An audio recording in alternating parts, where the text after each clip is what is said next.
السلام عليكم ورحمة الله وبركاته. دمان برشوين الصومالية دادي أدباني سلامنا. وكملي جيني وينا forever living product iyo alaabteena qayb kamida maanta xaga waxaan niigu soo bandhigaynaa waxa weeyaan waa qayb kamida wax soo saarkeena taasoo ah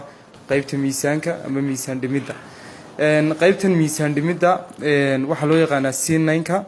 marka waxaan ku soo qaadan doonaa sida uu shaqeyso halka niiga muuqata waxay ka kooban tahay laba caagadood oo dacara oo kuwana borotiinki oo ay ku jirto 24 gram oo borotiin oo kan bacda ku jira caagadii lagu qasanayay iyo sidoo kale halkan waxa ku jirta bogoskan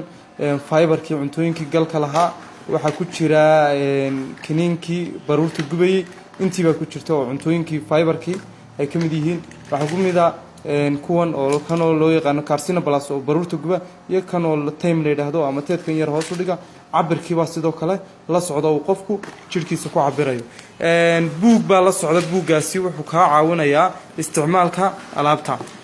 tan waxa weeyaan waa maalinta koobaad ilaa maalinta labaad qofku waa maalinta uu challenge-ka ugu badan uu marayo miisaankiisa sida ugu fiican uu ku ridi karana labada cisho wax cunto uu isticmaalaya ma jirto wuu soomayaa qofku wax yaro gaajada ka yara biisuunbu isticmaalaya laakiin cuntooyin badan ma qaadanayo sida iniga muuqatana 5 waqti ayaa la isticmaalaa waqtiga quraacda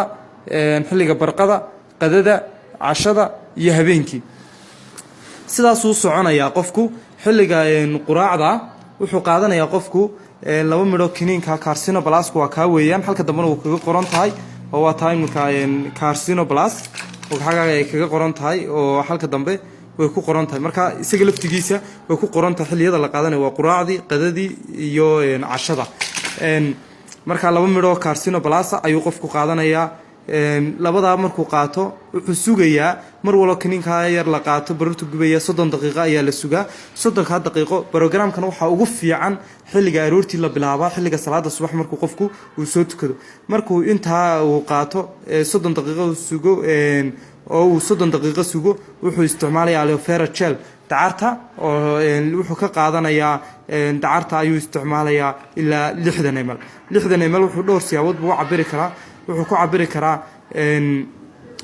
ku cabiran karaa slish buu ku cabiri karaa amba koob baxan ku jira koobkaasi oo miligramku uu ku qoran yahay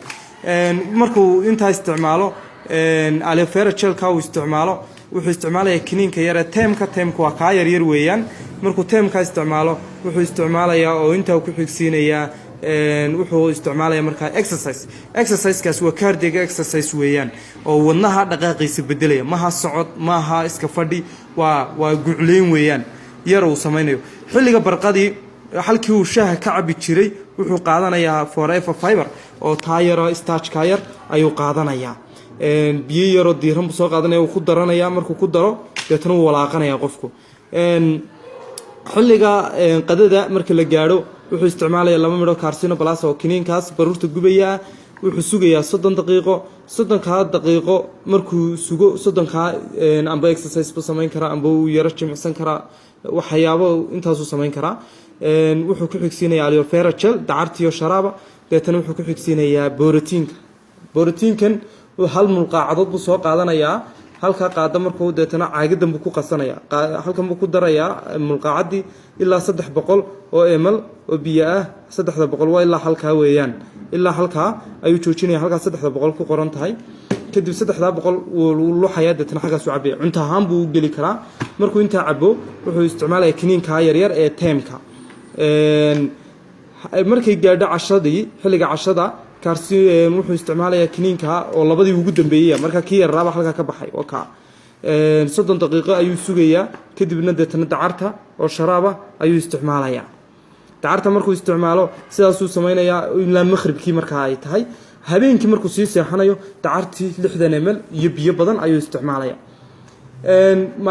marka waa maalinta koowaad iyo maalinta labaad saas uu la soconaya maalinta saddexaad ilaa maalinta 9aadna sidii caadiga ahayd ayuu qofku marayaa halkii ayuu wadaya marka maalinta koowaad iyo maalinta labaad cuntooyinku muhiim ma aha oo cunto ma qaadanayo laakiin wixii maalinta saddexaad ilaa maalinta 9aad wuxuu isticmaalayaa qofku cuntooyinka borotiinka leh wuxuu joojinayaa wixii carbohydrate-ka bariiska baastada daqiiqda sonkorta sharaabka badan shaaha badan waxaasuu joojinayaa exercise buu samaynayaa